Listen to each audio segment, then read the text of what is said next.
No sertão esquecido de Minas, onde o vento carrega a poeira e o tempo parece dormir, existia uma pequena cidade chamada Serra do Vigário. Um lugar conhecido não por suas festas ou riquezas, mas pelas histórias que o povo contava ao redor do fogo. Histórias de fé, de culpa e de milagres silenciosos. Foi ali que nasceu Antônio Lira, um homem simples, filho de agricultores. Ele cresceu ouvindo o sino da capela anunciar o nascer do sol e o barulho do machado do pai cortando lenha nos dias de frio. Sua mãe, Dona Cida, era uma mulher de fé, sempre com o terço entre os dedos e um olhar que parecia enxergar além da vida. Ela costumava dizer: "O perdão, meu filho, é o caminho mais estreito, mas é o único que leva à paz." Mas Antônio, já adulto, descobriu que o perdão é mais fácil de dizer do que de viver. Aos 27 anos, ele cometeu um erro que mudaria para sempre o destino de sua alma. Era uma tarde de sexta-feira e a chuva caía fina sobre o telhado da pequena venda da cidade. Antônio trabalhava lá vendendo farinha, querosene e um pouco de esperança. Foi quando Mateus, seu melhor amigo desde a infância, entrou cambaleando, com cheiro de cachaça e olhos de fúria. Mateus gritava, acusando Antônio de ter se envolvido com Rosa, sua noiva. E embora fosse mentira, as palavras se tornaram lâminas afiadas. As pessoas se juntaram na porta e, em meio ao tumulto, um empurrão, um tropeço e um golpe acidental fizeram o impossível acontecer. Mateus caiu, e o barulho do corpo no chão ecoou como um trovão. O silêncio que se seguiu foi mais terrível que qualquer grito. O sangue escorreu entre as tábuas da venda.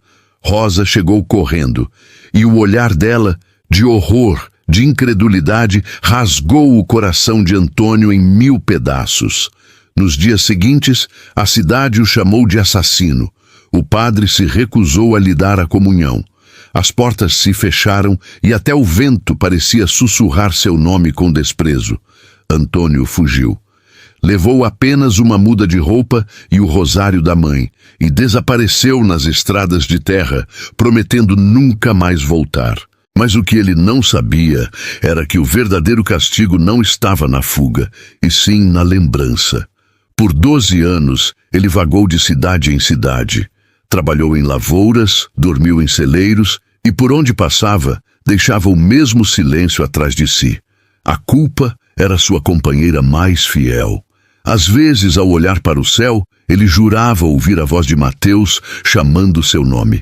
Outras vezes, era Rosa que via nos sonhos, chorando entre as sombras. Numa dessas noites, em um vilarejo perdido no interior de Goiás, Antônio encontrou abrigo numa igreja abandonada. O padre havia morrido há tempos e o altar era apenas madeira corroída e pó. Ele se ajoelhou diante da cruz e chorou como nunca antes. Foi ali, entre lágrimas e confissão, que ouviu uma voz suave, não vinda do mundo, mas da alma. Você fugiu de todos, Antônio, mas não fugiu de Deus. E foi assim que começou o retorno. Na manhã seguinte, ele decidiu voltar para a Serra do Vigário. Não sabia se encontraria perdão, mas sabia que sem ele não encontraria paz. A estrada de volta parecia mais longa do que nunca. Cada curva trazia lembranças. Cada pedaço de chão parecia pesar com o nome de Mateus. E no coração, a dúvida. Será que Deus ainda ouvia um homem como ele? Quando avistou a cruz da capela no alto do morro, os joelhos falharam. Ele chorou. O sino soava fraco, mas ainda tocava. Era como se o tempo tivesse esperado por ele. No cemitério, à sombra de uma mangueira, encontrou o túmulo de Mateus, o nome gravado em pedra fria, e ao lado, uma flor seca, sinal de que alguém ainda lembrava, talvez Rosa. Antônio ajoelhou-se e disse apenas uma frase: "Se algum dia, em algum lugar, você puder me ouvir, me perdoe." O vento soprou leve. Um pássaro pousou sobre a cruz, E naquele instante, o homem sentiu pela primeira vez em 12 anos algo se mover dentro do peito, um fio de paz. Mas o destino ainda não havia terminado com ele, pois às vezes a redenção vem quando menos se espera e custa mais do que a própria dor. A volta de Antônio à Serra do Vigário não foi um acontecimento grandioso. Nenhum sino anunciou sua chegada. Nenhuma alma o esperava na estrada. Apenas o barulho do vento arrastando folhas secas e o gemido das portas mal fechadas nas casas antigas. O tempo parecia ter parado ali. As fachadas das casas, descascadas e tristes, guardavam o mesmo silêncio de 12 anos atrás. Ele era um forasteiro em sua própria terra. Antônio caminhava devagar pela rua principal, o chapéu escondendo o rosto, as mãos calejadas escondendo o tremor. Passou pela antiga venda, agora uma mercearia nova, e sentiu o coração apertar. Ali, naquele chão, a vida dele havia se partido em duas. Foi quando uma voz doce e envelhecida chamou de dentro de uma janela. Antônio, é você? O som veio acompanhado de um susto. Ele levantou os olhos e viu Dona Cida, sua mãe, muito mais frágil do que lembrava.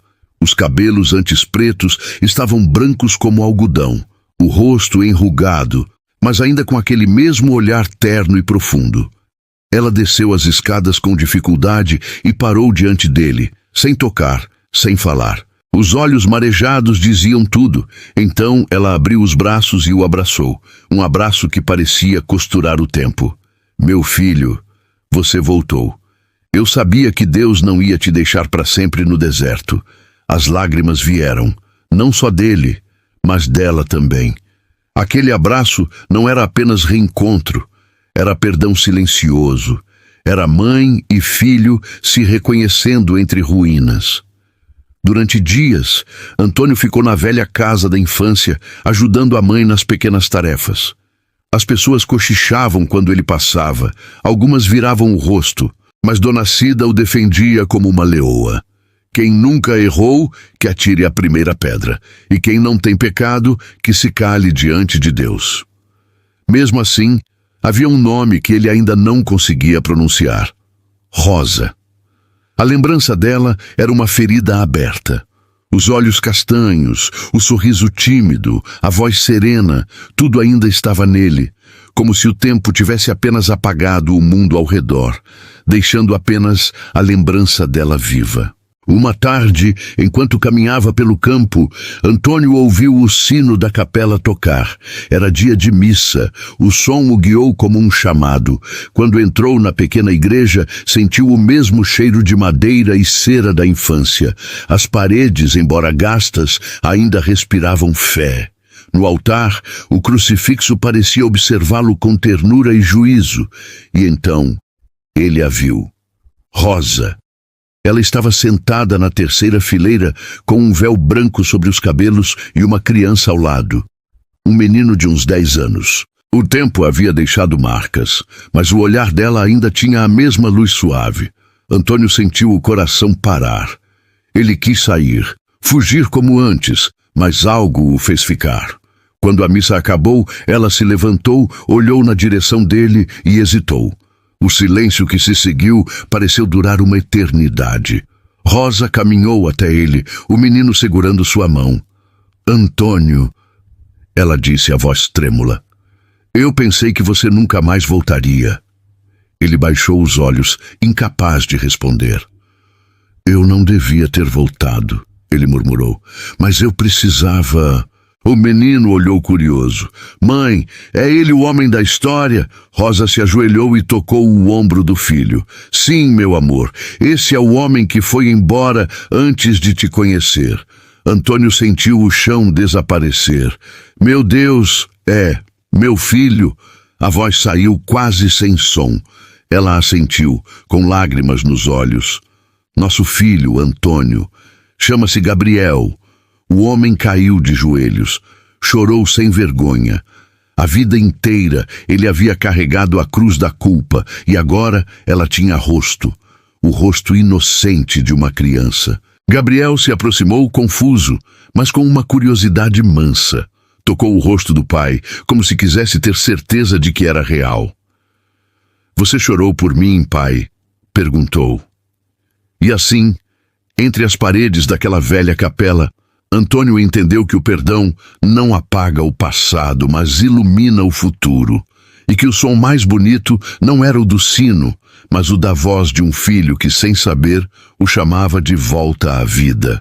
Os dias seguintes ao perdão de Rosa trouxeram uma calma que parecia impossível em Serra do Vigário. Antônio, finalmente livre do peso da culpa, passou a acordar cedo, ajudar na horta de sua mãe, Dona Cida, e visitar o filho todas as tardes. O menino, que se chamava Gabriel, era curioso e falante. Ele parecia ter herdado o melhor de seus pais, o olhar sereno da mãe e a inquietude silenciosa do pai. No começo, Gabriel chamava Antônio de Senhor, com uma timidez que revelava a distância de anos. Mas o afeto é como uma semente em terra boa. Com o tempo, ele brota. Certa manhã, o menino apareceu com um caderno nas mãos, o olhar sério de quem carrega uma dúvida importante. "Pai", ele disse, sem perceber que finalmente havia usado a palavra que Antônio tanto sonhara ouvir. "A professora pediu para a gente escrever sobre o que mais nos faz acreditar em Deus. Mas eu não sei o que escrever." Antônio sentiu o coração bater mais forte. Ele se ajoelhou para ficar da altura do filho e o olhou nos olhos. "E o que é que te faz acreditar, meu filho?" O menino pensou por um instante, o senho franzido. "A mamãe disse que Deus perdoa até o que parece imperdoável. Eu acho isso muito bonito, mas eu queria sentir ele de verdade, sabe? Como quando a gente sente o vento e sabe que ele está ali, mesmo sem conseguir ver." As palavras do menino eram tão simples e ao mesmo tempo tão profundas. Antônio ficou em silêncio por um momento, buscando a resposta certa. Depois, colocou a mão sobre o ombro de Gabriel. "Talvez ele esteja esperando que você o encontre dentro do seu próprio coração, Gabriel.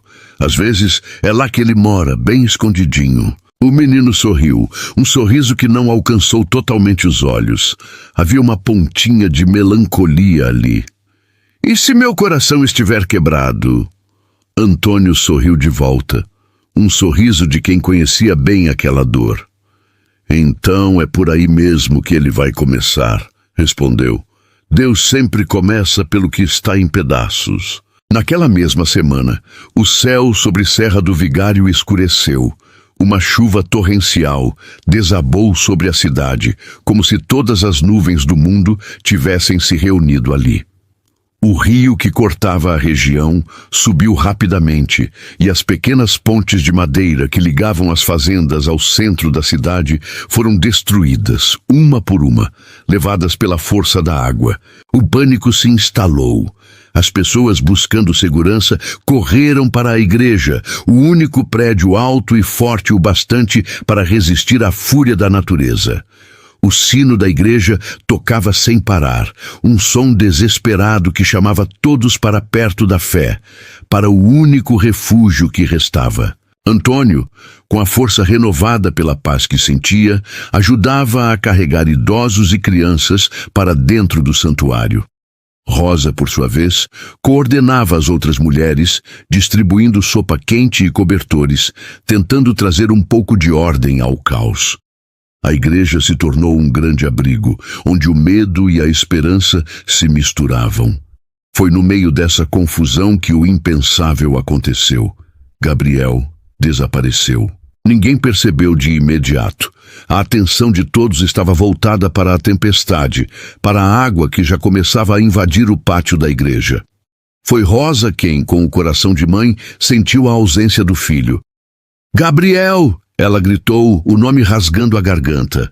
Ela correu em desespero para fora, o pavor estampado em seu rosto.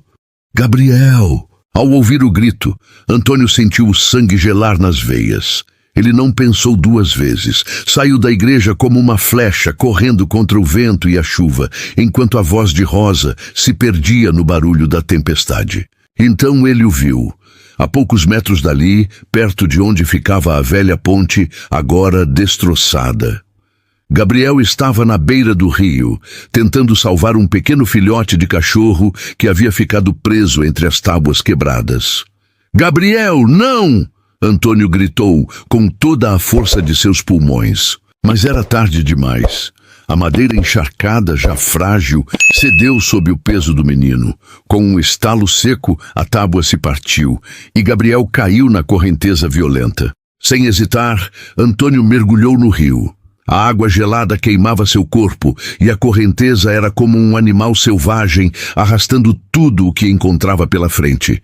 Ele se debatia, tentando enxergar em meio à escuridão, com os relâmpagos iluminando a cena de horror por frações de segundo. Então, ele o viu de novo, o pequeno corpo de seu filho sendo levado pela água escura e furiosa. Antônio nadou com uma força que não sabia que tinha, movido por um desespero primordial. O som do trovão se misturava ao seu próprio grito de dor e pavor. Ele conseguiu alcançar Gabriel por um instante, sentiu a pequena mão em seu braço, mas a correnteza era impiedosa e os arrastou novamente, os separando. Desesperado, Antônio continuou lutando, o fôlego faltando, os músculos queimando. Ele finalmente conseguiu agarrar o filho outra vez, segurando-o com toda a força que lhe restava. Mas abraçado ao corpo inerte de Gabriel, ele viu as margens do rio se afastarem cada vez mais. Estavam sendo levados para o meio da enchente, para longe de qualquer salvação. O perdão que ele havia recebido parecia agora uma cruel ironia. Ele tinha recuperado seu filho apenas para perdê-lo para a fúria da natureza. Ele olhou para o céu escuro, para a chuva que castigava seu rosto, e um grito mudo ecoou em sua alma. Será que o milagre que mal havia começado terminaria ali, naquela tragédia? Ou será que o céu, em seus planos misteriosos, ainda guardava um último ato, uma prova final de fé, que uniria dor e redenção, de uma forma que ninguém em Serra do Vigário jamais poderia esquecer? Essa história nos lembra que o perdão é apenas o começo da jornada e que a fé é testada nos momentos mais sombrios. Se você se uma melodia suave e emotiva. Em Serra do Vigário, um lugar quase esquecido pelo tempo, uma tempestade não trouxe apenas chuva, mas também a chance de redenção. Esta é a história de como a fé, o amor e o perdão podem mover montanhas e até mesmo reverter o curso de um rio. Imaginem a cena. O rio, enfurecido pela tempestade, arrasta um pai e seu filho pequeno. Na ponte, Rosa, a mãe, grita sem voz, o desespero estampado em seu rosto. Na igreja, Dona Cida, uma senhora de fé inabalável, implora de joelhos diante do altar. Meu Deus, não tire dele o que o fez voltar à vida. O rio se transforma em um redemoinho violento e os dois, pai e filho, desaparecem sob as águas escuras. O silêncio que se seguiu foi pesado, quase insuportável. Cada segundo parecia uma eternidade. A comunidade, paralisada pelo medo, observava as águas revoltas, esperando pelo pior. Mas então, algo extraordinário aconteceu. Como se uma força invisível respondesse às preces, as águas começaram a baixar subitamente. E lá, na curva do rio, um pequeno corpo boiando, com o pai, Antônio, agarrado a ele, inconsciente, mas vivo. A esperança, ainda que frágil, renasceu. Eles foram levados às pressas para a igreja, o único refúgio seguro naquela noite de caos. As velas ardiam, projetando sombras dançantes na imagem do Cristo crucificado. A multidão, agora reunida em oração silenciosa, observava a cena com o coração na mão. Rosa segurava a mãozinha fria do seu filho, Gabriel, e suas lágrimas se misturavam a uma súplica desesperada. Não me leva, Senhor. Não agora. Ele é a minha razão, o que restou de tudo. Deixa o menino comigo. O padre, com o conhecimento que tinha, tentou reanimar o pequeno Gabriel, mas o menino não respirava. O ar na igreja ficou ainda mais denso. Nesse momento, Antônio despertou, ainda atordoado. Seus olhos procuraram pelo filho e o encontraram imóvel, pálido, sobre o banco da igreja. O desespero rasgou seu peito como um raio. Meu Deus! Não pode ser! Ele caiu de joelhos, o pranto de um homem quebrado ecoando pelo silêncio. E ali, em meio aos soluços, Antônio fez a oração mais sincera e dolorosa de sua vida. Uma oração que não pedia nada para si, mas tudo para o seu filho. Senhor, ele disse com a voz embargada, se minha vida ainda vale alguma coisa, tira de mim, mas dá a ele o fôlego de volta. Eu já vivi o inferno, agora deixa ele viver o céu aqui na terra. Era a entrega total de um pai. Um homem que reconhecia seus erros e oferecia o pouco que acreditava ter de valor, a própria vida. Comovido pela entrega de Antônio, o padre pediu a todos que se unissem em oração. A igreja inteira se ajoelhou. Dona Cida, mesmo fraca, ergueu as mãos e começou a cantar um antigo hino de fé. Sua voz, a princípio solitária, logo ganhou a companhia de outras. As vozes se misturaram, criando uma melodia simples, mas poderosa, que parecia subir diretamente aos céus, carregada pela dor e pela esperança de toda uma cidade. E então, o inexplicável aconteceu. Um clarão atravessou as janelas da igreja. Não era um raio da tempestade que diminuía lá fora. Era uma luz branca, suave, quase palpável, que encheu o ambiente de uma paz profunda. As chamas das velas dançaram. O crucifixo refletiu um brilho dourado e, de repente, o silêncio absoluto tomou o lugar do medo. Nesse silêncio sagrado, um som cortou o ar. Primeiro, um suspiro fraco. Depois, um choro. Um choro pequeno, mas cheio de vida. Gabriel respirou. O som da vida retornando ecoou mais alto do que qualquer tempestade. Rosa gritou, um grito de alívio e alegria pura. Antônio, renascido pela esperança, tomou o filho nos braços, soluçando, sentindo o pequeno coração bater contra seu peito. O milagre havia acontecido. As pessoas se levantaram, algumas chorando, outras caindo de joelhos novamente, desta vez em gratidão. O padre ergueu as mãos, a voz embargada pela emoção, e sussurrou para todos ouvirem. O milagre de Deus passou por esta casa. Lá fora, o céu começava a se abrir. Um arco-íris deslumbrante surgiu sobre a serra, um pacto de cor e luz, refletindo-se nas poças d'água. A cidade inteira parecia ter sido lavada, por fora e por dentro. Naquela tarde, ninguém em Serra do Vigário falou sobre pecado, passado ou culpa. As palavras foram substituídas por um sentimento universal, a gratidão. Diante do altar, Antônio, Rosa e Gabriel se abraçaram, uma família refeita pela fé. Antônio olhou para o crucifixo e, com o coração transbordando, disse: Senhor, o que eu fiz de errado me afastou da tua luz, mas o amor me trouxe de volta. Obrigado por me deixar ver o que é o perdão em forma de vida. Quando saíram da igreja, a cidade inteira os esperava. Não havia olhares de acusação ou julgamento. Apenas lágrimas de alegria e um sentimento que há muito não se via em Serra do Vigário: a esperança. A tempestade havia levado embora a amargura e a desconfiança, deixando para trás um terreno fértil para um novo começo. Nas semanas que se seguiram, a vida em Serra do Vigário mudou. As pessoas voltaram a frequentar a igreja, não por obrigação, mas por um sentimento genuíno de comunidade e fé. O padre, em suas missas, sempre lembrava a todos: o milagre não foi só o menino ter voltado à vida, o milagre foi o perdão ter voltado à cidade. Rosa e Antônio, com paciência e amor, reconstruíram seu lar tijolo por tijolo. E o pequeno Gabriel? Ele corria pelos campos, feliz, mas com uma sabedoria incomum para a sua idade. Ele sempre contava que, no dia em que acordou, viu um homem de luz segurando sua mão. Ele disse que ainda não era minha hora, pai, o menino contava. que eu tinha que voltar para vocês. Antônio, com os olhos marejados, perguntava: e o que mais ele disse, filho? Gabriel olhava para o céu azul e respondia com uma simplicidade divina: que o amor é a única coisa que atravessa o rio da morte sem se afogar. Antônio não precisava de mais nenhuma resposta.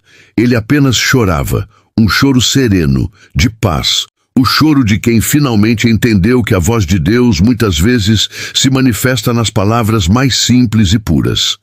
E assim, naquela pequena cidade, o amor reergueu o que o erro um dia destruiu. A fé voltou a ser canto, e o perdão se tornou a ponte para um futuro de luz. Uma prova de que, no fim, mesmo aqueles que caminham nas trevas podem, através do amor, encontrar o caminho de volta para casa.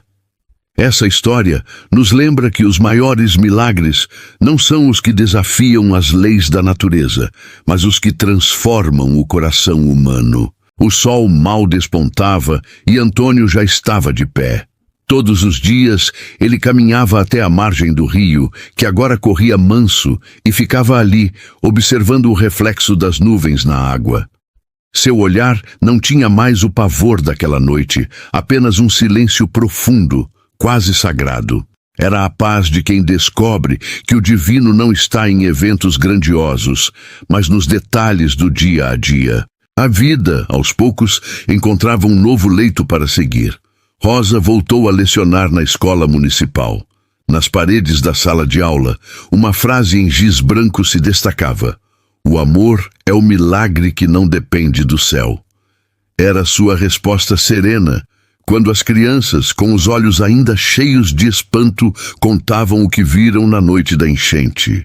Algumas juravam ter visto luzes sobre a igreja, outras diziam que o rio parou de subir como se obedecesse a uma voz. Rosa sorria com uma calma que abraçava a todos e dizia: talvez Deus tenha falado com a água, mas antes Ele falou com a gente através do nosso amor e da nossa coragem. E Gabriel, o pequeno Gabriel já não era o mesmo. O menino tímido deu lugar a uma criança que falava de fé com uma clareza que desarma qualquer adulto. Certo dia, ele se aproximou de Antônio e disse: pai, a professora perguntou se o que aconteceu comigo foi um milagre ou só uma coincidência. Eu acho que foi Deus, mas também acho que foi o amor de vocês. Antônio, um homem de gestos e não de palavras, abriu um sorriso raro e respondeu: as duas coisas andam juntas, filho. O amor é a forma que Deus escolheu para agir sem precisar de trovão. Nos meses que se seguiram, a história daquela noite atravessou cidades. A pequena igreja de São Miguel se tornou um ponto de peregrinação. Pessoas de longe vinham para ver o lugar onde a fé venceu a água. Mas quanto mais gente chegava, mais o coração de Antônio se inquietava. Ele via a fé, aquela força íntima e silenciosa que o salvou, transformar-se num espetáculo. O mesmo povo que um dia o condenou por seus erros passados, agora vendia lembranças com a imagem de Gabriel ao lado do rio. Diziam que a cidade precisava lucrar com a bênção. Discussões surgiram sobre quem deveria levar o crédito pelo milagre. Antônio se afastou de tudo aquilo. Ele não queria fama nem reconhecimento. O que aconteceu foi um abraço de Deus, não um show para o mundo. Certa noite, buscando um pouco de paz, foi até a igreja vazia e encontrou o padre Júlio sentado no último banco, mergulhado em seus pensamentos. Padre, ele começou. O senhor acha que o povo esqueceu o verdadeiro sentido de tudo isso? O velho padre sorriu, com a paciência de quem já viu a fé se perder e se reencontrar em inúmeras gerações. Antônio, a fé é como o vento. Ninguém a vê, mas todos querem provar que ela existe. O problema é que, às vezes, as pessoas tentam colocar o vento dentro de uma garrafa. Ficaram em silêncio, enquanto o sino da igreja batia as 12 badaladas da meia-noite. E o que eu faço, padre? Antônio perguntou angustiado. O padre colocou a mão em seu ombro. Continue sendo o homem que se ajoelhou naquela noite. Não deixe que o barulho do mundo abafe o que Deus sussurrou no seu coração. Antônio assentiu, mas uma estranha inquietação tomou conta dele, um pressentimento de que a calmaria estava prestes a terminar.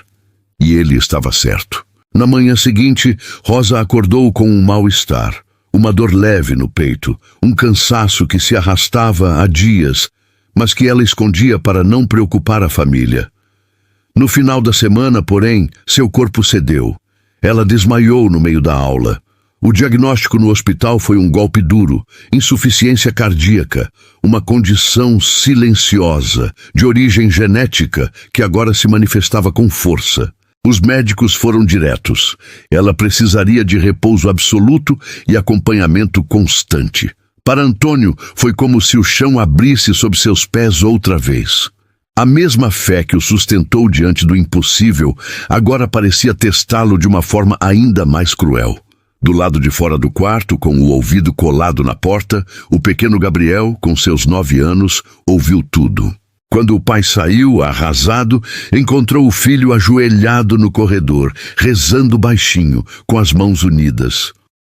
Senhor, por favor, não me tira a mamãe também. Eu prometo que vou ser bom, que vou rezar todos os dias, mas deixa ela ficar comigo.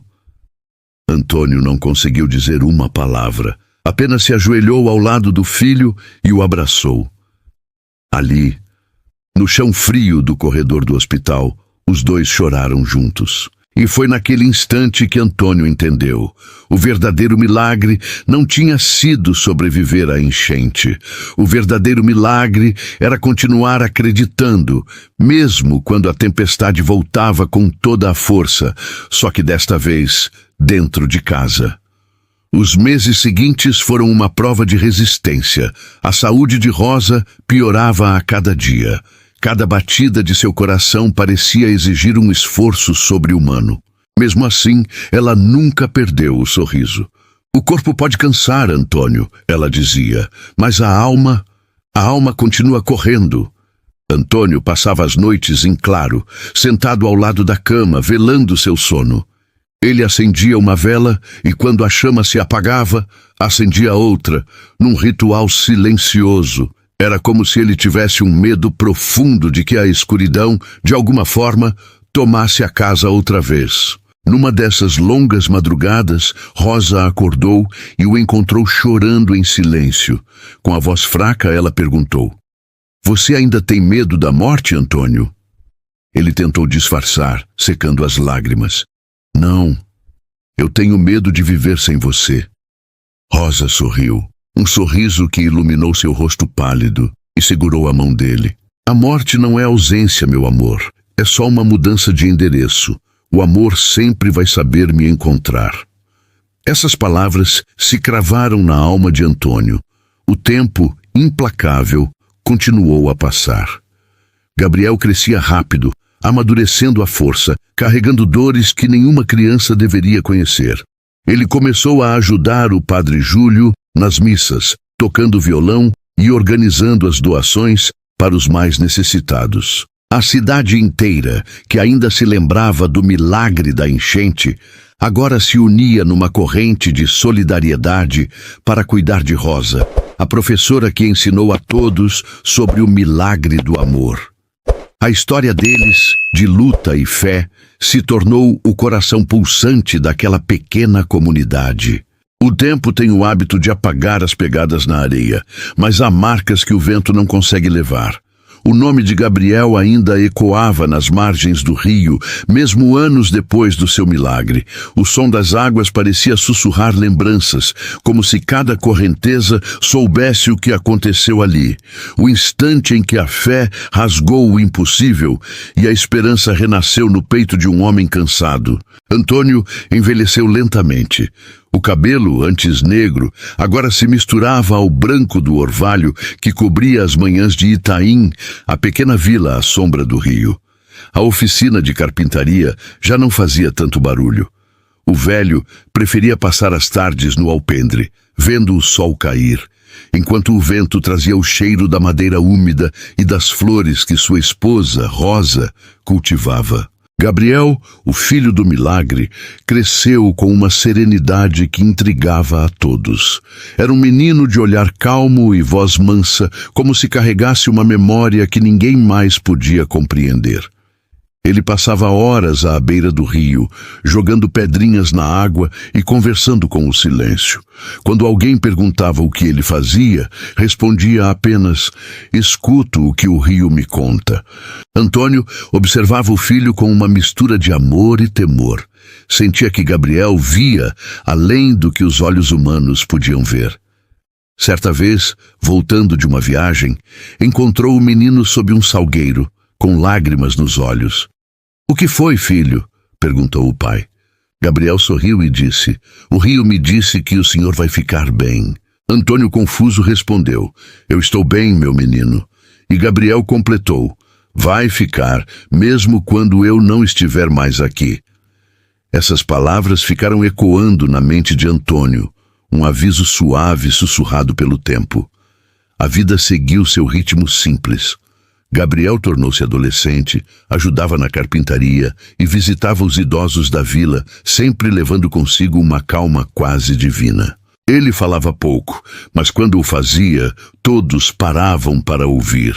Era como se sua voz viesse de um lugar onde o sofrimento já tinha aprendido a se calar. Mas a tranquilidade que ele emanava parecia pressagiar uma despedida. Numa noite chuvosa, Antônio sonhou novamente com o rio, mas desta vez não havia tempestade, apenas luz. No sonho, Gabriel caminhava sobre as águas, sorrindo, e o chamava com um gesto. Ao acordar, o carpinteiro sentiu o coração acelerar.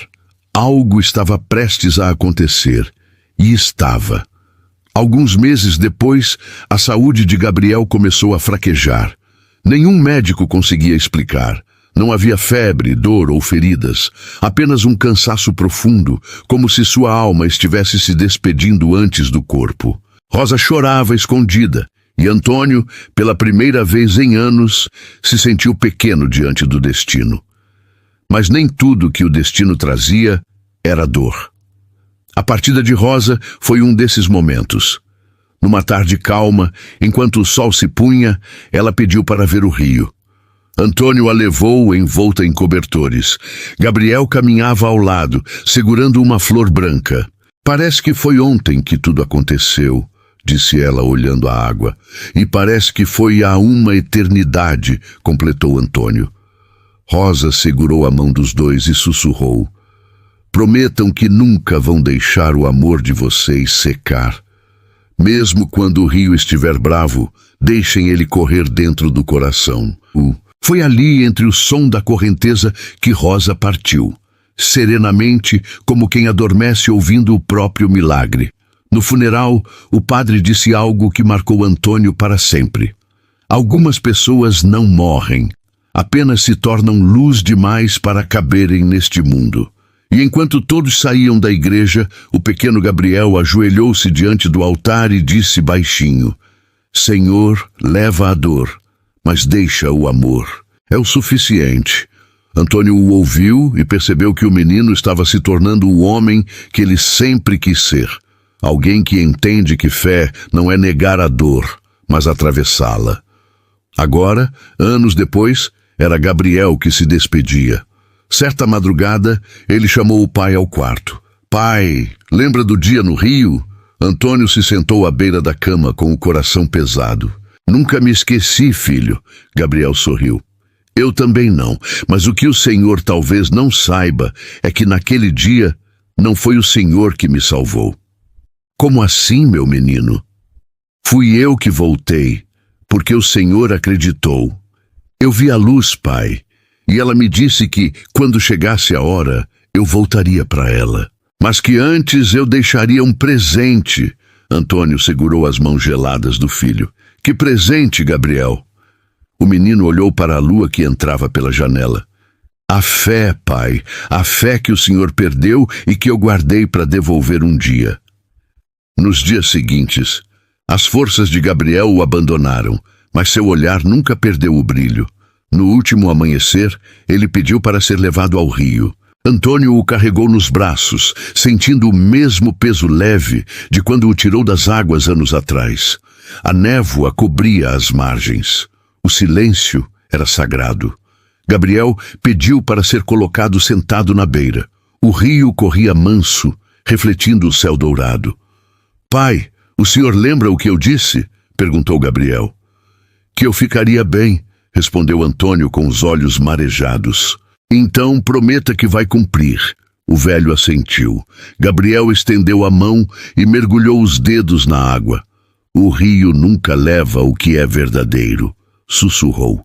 "Ele só devolve o que precisa voltar." Foi a última frase que disse.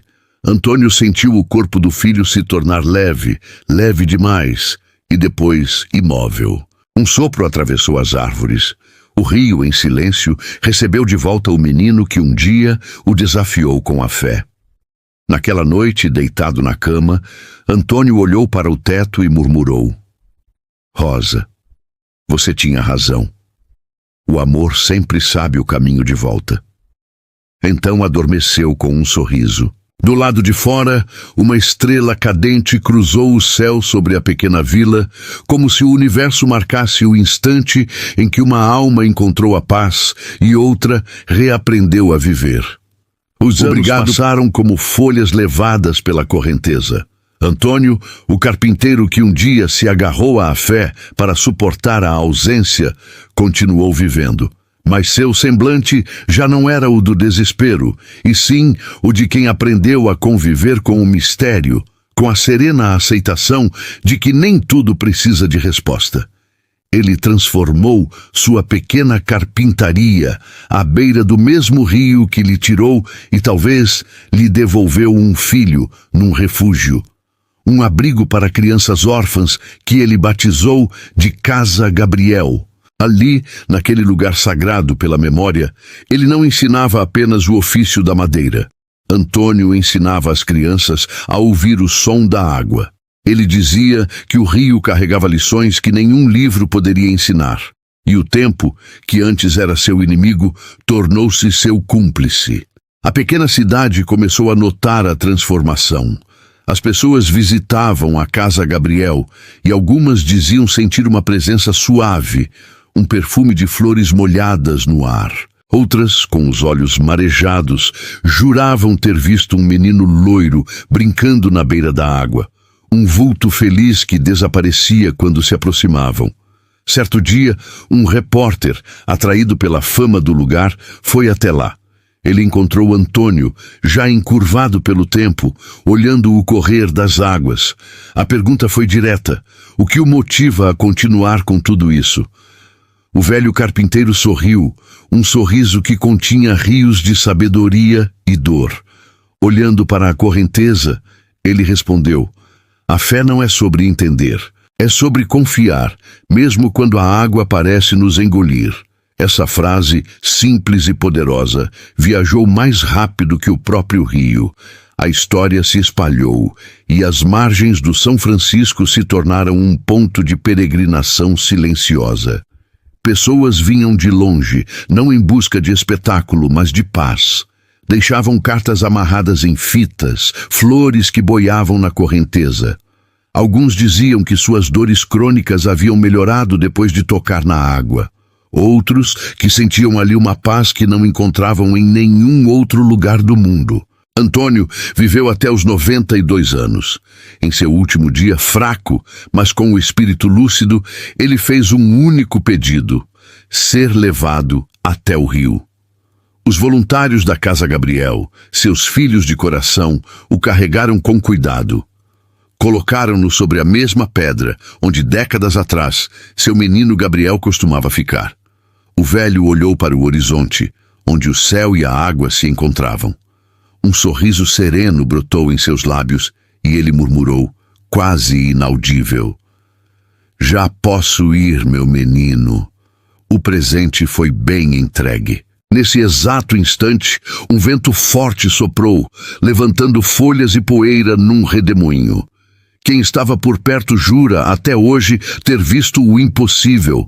2 figuras caminhando sobre a água, uma grande e uma pequena, lado a lado, desaparecendo lentamente na névoa suave da manhã. E o tempo passou. Com ele, o rio também mudou. As margens, antes verdes e cheias de vida, agora mostravam trechos de terra rachada. O calor aumentava a cada verão, e o São Francisco parecia mais cansado, como se carregasse em suas águas não só histórias, mas as dores do mundo. Gabriel, o menino do milagre, envelheceu junto com o rio. Seus cabelos, agora brancos como a espuma da correnteza, caíam sobre um rosto queimado de sol, mas seus olhos continuavam os mesmos, serenos, profundos, guardando a imagem daquele dia que desafiou a lógica. Ele morava sozinho na velha casa de madeira, um guardião silencioso da memória. Vivia de cuidar da terra, de ensinar as crianças do vilarejo a plantar e, claro, de contar histórias que faziam o tempo parar. As pessoas o chamavam com respeito e carinho de Seu Gabriel do Rio. Alguns diziam que ele tinha o dom de curar com as mãos. Outros, que sua simples presença era capaz de acalmar uma alma aflita. Mas ele, com a humildade dos que conhecem a grandeza do divino, nunca aceitou ser chamado de santo. Eu só sou um homem que aprendeu a ouvir, dizia sorrindo. O rio fala, se a gente tiver paciência para escutar. Certa manhã, um grupo de crianças foi até a margem, levando um pequeno barquinho de madeira que haviam construído. Seu Gabriel, vamos colocar o barquinho no rio? Perguntou um deles, com os olhos brilhando de expectativa. Ele sorriu, o mesmo sorriso que um dia aprendeu com o velho pescador Joaquim. Coloquem, mas façam um pedido antes. O rio gosta de guardar promessas. As crianças fecharam os olhos com força, e por alguns segundos o silêncio foi total.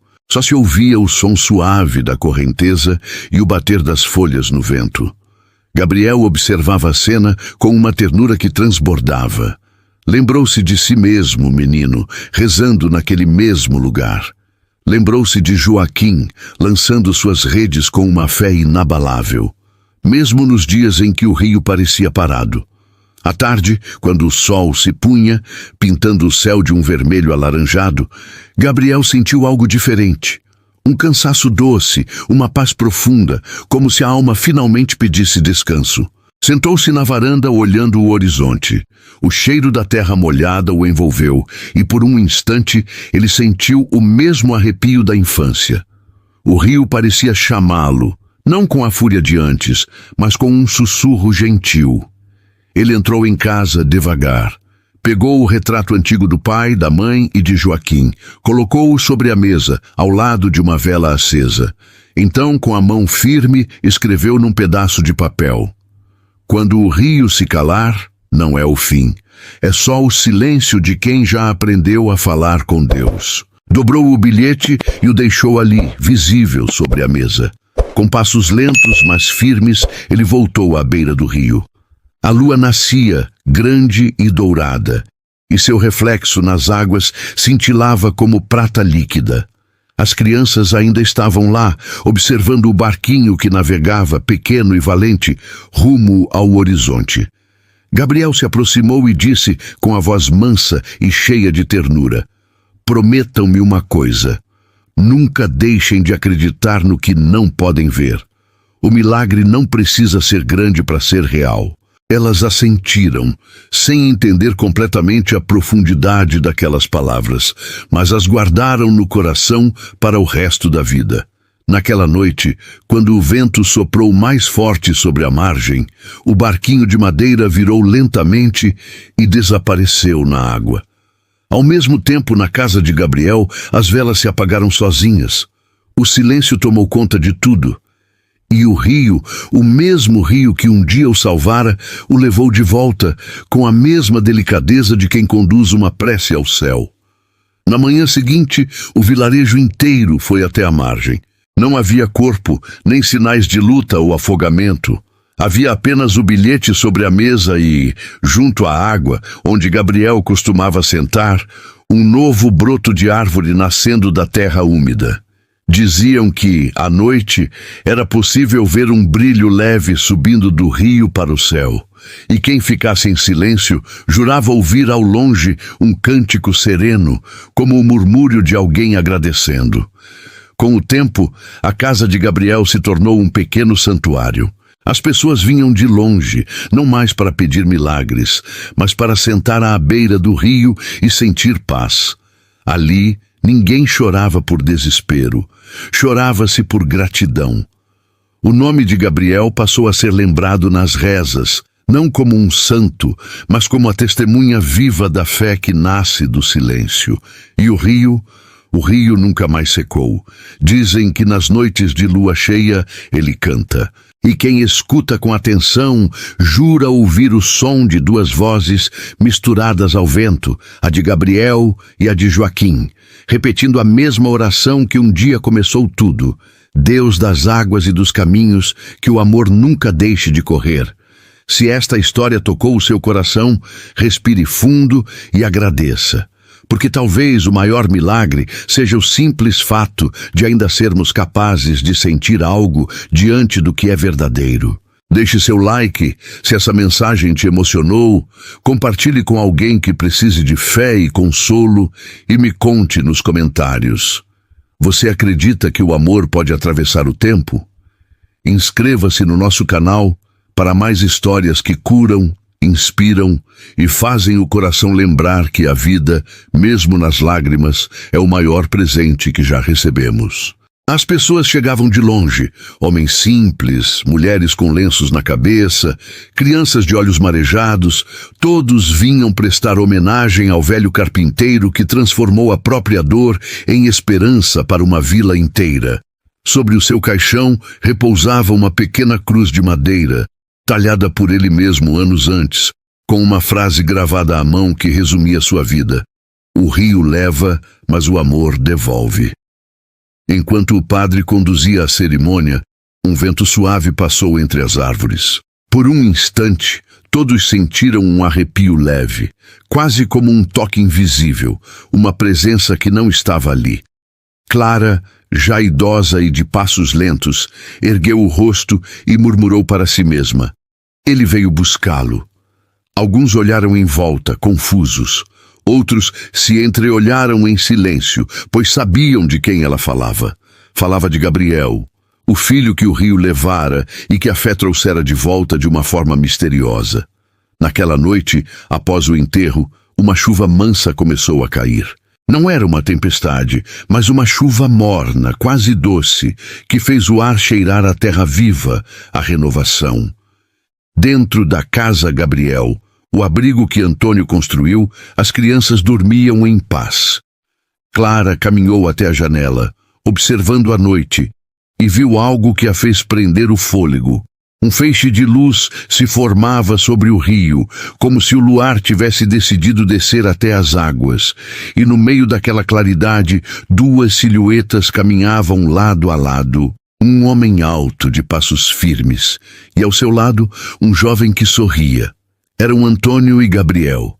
Nenhum dos dois olhava para trás. Eles caminhavam juntos, em direção à luz. Clara não gritou, não se desesperou. Apenas sorriu, com lágrimas quentes descendo pelo seu rosto enrugado. Era um choro de saudade, mas também de paz. Vai em paz, meu amor. Ele te esperava. No instante seguinte, a luz se dissolveu, e o rio voltou ao seu curso natural, escuro e sereno. Mas para Clara e para a vila, algo havia mudado para sempre. A sensação de acordar não veio com os olhos se abrindo. Veio como um sopro, como o primeiro instante de ar depois de um longo mergulho. Antônio não sabia onde estava. Ao seu redor, havia um campo infinito de luz dourada, cortado por um rio cristalino que fluía em silêncio absoluto. E à sua frente, parado sobre uma pedra lisa, estava ele, Gabriel. O velho carpinteiro tentou falar, mas a voz não saiu. A emoção era grande demais. Mesmo assim, o filho entendeu cada sentimento que transbordava do coração do pai. Com um sorriso que curava qualquer ferida, Gabriel disse: Eu te disse, pai, O rio não leva, ele só devolve. Antônio sorriu de volta com lágrimas que não caíam, porque naquele lugar a dor como a conhecemos já não existia. Gabriel se aproximou, segurou as mãos calejadas do pai e o conduziu pela margem do rio de luz. As águas, ao tocarem seus pés, subiam até os tornozelos, mas eram quentes, vivas, como se pulsassem com a própria vida. "Onde estamos, meu filho?" Antônio finalmente conseguiu perguntar. Gabriel olhou ao redor para aquele paraíso de paz. "No mesmo lugar de sempre, pai. Só que agora o senhor pode ver." E era verdade. O velho carpinteiro olhou em volta e percebeu que as árvores, as pedras e o próprio céu pareciam respirar. Tudo ali tinha alma. O ar tinha o cheiro da sua infância e o tempo não passava. Ele apenas existia. Gabriel o levou até um campo onde flores brancas, luminosas, se moviam sozinhas, embaladas por uma brisa invisível. E entre elas, figuras andavam em silêncio. Algumas pareciam crianças, outras idosos. Algumas eram apenas sombras de luz. Cada uma delas carregava uma calma indescritível, uma paz que Antônio nunca tinha sentido. "Quem são eles?" perguntou. "São os que ouviram o rio, pai. Os que confiaram mesmo quando o mundo não lhes deu respostas." "E nós?" sussurrou Antônio. Gabriel olhou para ele com um amor infinito. "Nós somos parte disso, parte do caminho de volta." Eles chegaram a uma ponte transparente que se estendia sobre as águas brilhantes. Ao atravessarem, as memórias de Antônio começaram a voltar. O dia do milagre, os longos anos de trabalho na oficina, o abraço quente de Clara, as risadas das crianças na casa Gabriel. Mas, curiosamente, não havia tristeza ao lembrar. Havia apenas gratidão. Era como se tudo, até mesmo a dor mais profunda, fizesse perfeito sentido agora. Do outro lado da ponte, o rio se alargava até se fundir com o horizonte. E ali, em meio ao brilho da água, Antônio viu algo que o fez cair de joelhos, maravilhado. Milhares de pequenas luzes subiam do leito do rio e se transformavam em estrelas no céu. Cada uma delas uma prece, cada uma delas um gesto de amor, um ato de fé anônimo. Gabriel se ajoelhou ao lado dele. "Vê, pai. Cada lágrima que o senhor chorou virou uma estrela. Cada pedaço de dor virou luz." Antônio fechou os olhos e sentiu o vento passar por dentro dele, como se o universo inteiro respirasse junto. O tempo, se é que existia tempo ali, passou sem pressa. Certa manhã, Gabriel o chamou para caminhar até uma colina onde o rio nascia. Lá, as águas brotavam do solo em espirais de luz pura, e no centro de tudo havia uma figura feminina, feita de brilho e névoa, com olhos serenos e um sorriso que lembrava o brilho da lua cheia. "Quem é ela?" perguntou o pai reverente. Gabriel abaixou a cabeça. "É quem sopra o primeiro vento e recolhe a última lágrima." "Deus!" arriscou Antônio. Gabriel sorriu. "Um dos nomes dela é esse, mas há outros. O senhor pode chamá-la de Luz." A entidade estendeu a mão na direção de Antônio. Ele sentiu um calor suave tocá-lo no peito e, em um único instante, compreendeu tudo. Não com palavras, mas com a alma. Entendeu por que seu filho teve que partir, por que o rio o devolveu e por que a dor, às vezes, é o único caminho para que o amor se torne eterno. "Agora o senhor pode escolher", disse a voz da luz que ecoava em sua mente, "ficar ou voltar para acender mais corações." Antônio olhou para Gabriel, seu filho amado. O menino apenas sorriu, com a paz de quem já estava em casa. "Eu fico aqui, pai. O senhor ainda tem algo a fazer." O carpinteiro entendeu. Num sopro, o campo de luz se dissolveu. Na manhã seguinte, na pequena vila, Clara acordou e sentiu o cheiro familiar de madeira recém-cortada, o mesmo cheiro que sentia quando Antônio trabalhava em sua oficina. Assustada, ela desceu as escadas. As ferramentas estavam no lugar. Tudo parecia igual. Mas sobre a bancada havia uma nova cruz, perfeitamente talhada, que ninguém lembrava de ter feito. Na madeira, uma nova inscrição: "O rio continua, ensine-os a ouvir." Clara chorou em silêncio, mas desta vez eram lágrimas de pura alegria. Ela sabia que ele havia voltado, não em corpo, mas em essência. Ele estava presente nas mãos das crianças que agora esculpiam madeira com o mesmo cuidado nas risadas que ecoavam pelas paredes da Casa Gabriel e no som do rio que desde aquele dia nunca mais secou, nem mesmo no tempo da pior seca. O milagre de Antônio e Gabriel não tinha terminado. Ele apenas havia começado. As décadas passaram e a Casa Gabriel floresceu. De um simples abrigo, tornou-se escola, refúgio e um símbolo de fé que atravessava gerações. As crianças que um dia foram acolhidas agora eram os mestres, os cuidadores, os pilares daquele lugar. E sempre que um rosto novo chegava, com os olhos curiosos, a pergunta era a mesma: por que esse lugar se chama Casa Gabriel? Os mais velhos, então, com um sorriso sereno, contavam a história que o tempo não apagou, porque um menino ouviu o rio e um pai aprendeu a acreditar.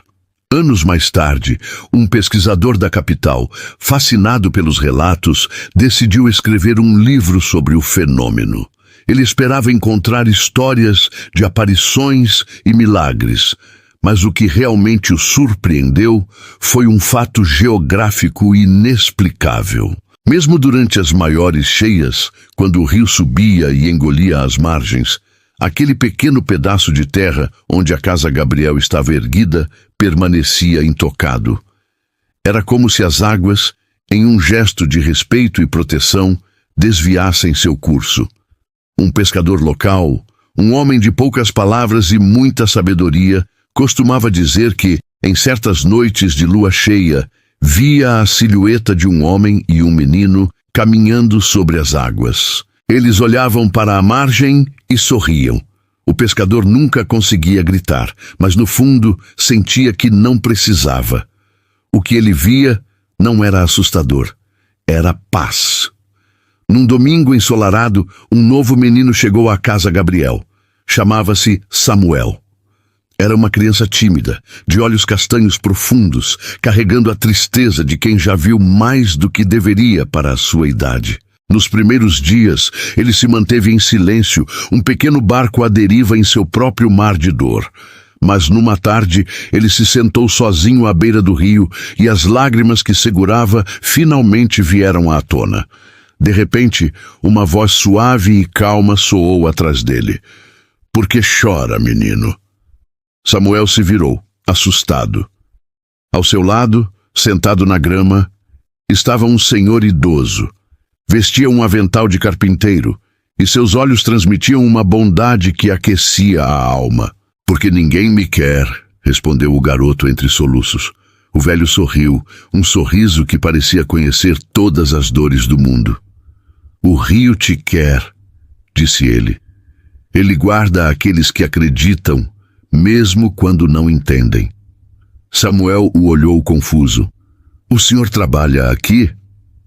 O homem respondeu com tranquilidade. "Trabalho onde me chamam. Agora, escute o som da água. Ela vai te ensinar a acreditar outra vez." O menino secou as lágrimas e fixou o olhar no rio, no movimento contínuo da correnteza. Quando se virou novamente, o velho carpinteiro havia desaparecido. Mas algo dentro de Samuel havia mudado para sempre. Nos dias que se seguiram, um sorriso tímido começou a brotar em seus lábios. Ele passou a ajudar nas tarefas, a conversar com as outras crianças e descobriu um talento especial para talhar madeira, criando pequenas esculturas com uma habilidade que surpreendia a todos. Quando lhe perguntaram quem o havia consolado naquela tarde à beira do rio, ele respondia com simplicidade: "Um carpinteiro de olhos serenos." Ninguém mais viu aquele homem, mas todos no fundo sabiam. Antônio ainda estava ali, cuidando de suas crianças. Muitos anos depois, Samuel, já um homem feito, um mestre carpinteiro respeitado, decidiu prestar sua homenagem. Ergueu uma nova capela às margens do rio, construída inteiramente com madeira branca que brilhava sob o sol. Ele a chamou de Capela das Águas. No altar, com as próprias mãos, esculpiu a imagem de um pai segurando seu filho, ambos envoltos por um manto de luz. Durante a cerimônia de inauguração, um raio de sol atravessou um dos vitrais e iluminou precisamente o rosto da estátua do menino. Samuel, tomado pela emoção, ajoelhou-se e sussurrou: "Obrigado, Gabriel." No mesmo instante, do lado de fora, o rio pareceu responder, correndo com uma força renovada e um som que se assemelhava a um cântico. Naquela noite, Samuel teve um sonho. Ele estava novamente à beira do rio, mas as águas estavam mais claras e cristalinas do que nunca. De dentro delas, duas figuras emergiram sorrindo. Eram o carpinteiro e seu filho. "Você cresceu, menino", disse o homem. Samuel reconheceu a voz imediatamente. "O Senhor é o carpinteiro." O homem assentiu. "E esse é meu filho." Gabriel, com um sorriso radiante, estendeu a mão e disse: "O rio vai te chamar um dia, Samuel. Quando ele chamar, não tema.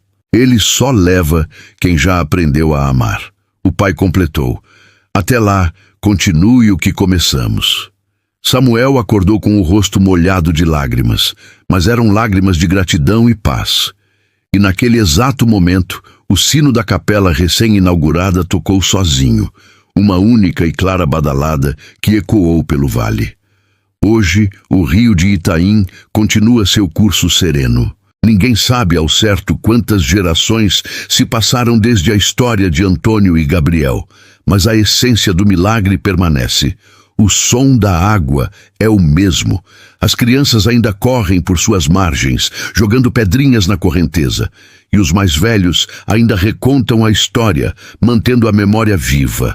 Quando o vento sopra mais forte entre as árvores, muitos juram ouvir um sussurro vindo das águas. O rio leva, mas o amor devolve. E talvez essa seja a grande lição para todos nós.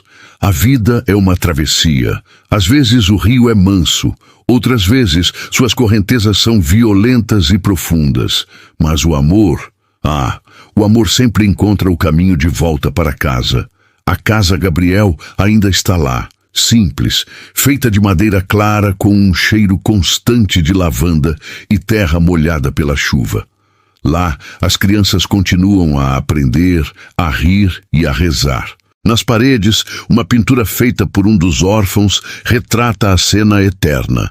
Um rio, um pai e um filho de mãos dadas, banhados por uma luz celestial. Dizem que nas madrugadas mais tranquilas é possível ouvir o som de risadas de criança misturado ao murmúrio das águas. Alguns dizem que é apenas o vento. Outros, com um sorriso no rosto, sabem que é Gabriel, voltando para brincar perto de seu rio. No final das contas, talvez não importe o que é real e o que é fé, porque aquilo que é vivido com amor nunca se perde de verdade. O rio leva, sim, mas ele também guarda, e quando o nosso coração se aquieta o suficiente para ouvir, ele nos devolve tudo em forma de paz. Se esta história chegou até você, talvez não seja por acaso. Talvez exista um rio dentro de cada um de nós, um lugar sagrado onde o passado encontra o perdão e o medo se dissolve na fé. Que as águas de Gabriel e Antônio te lembrem sempre de que o amor verdadeiro nunca morre. Ele apenas muda de forma, como a água que evapora e volta como chuva. Deixe seu like se essa história tocou seu coração. Compartilhe esta mensagem de esperança e escreva aqui nos comentários qual parte mais te emocionou nesta jornada. Sua presença aqui mantém viva a chama do nosso canal. E se você ainda não é inscrito, inscreva-se e ative as notificações. Porque às vezes basta uma história para iluminar toda uma vida. Obrigado por ouvir.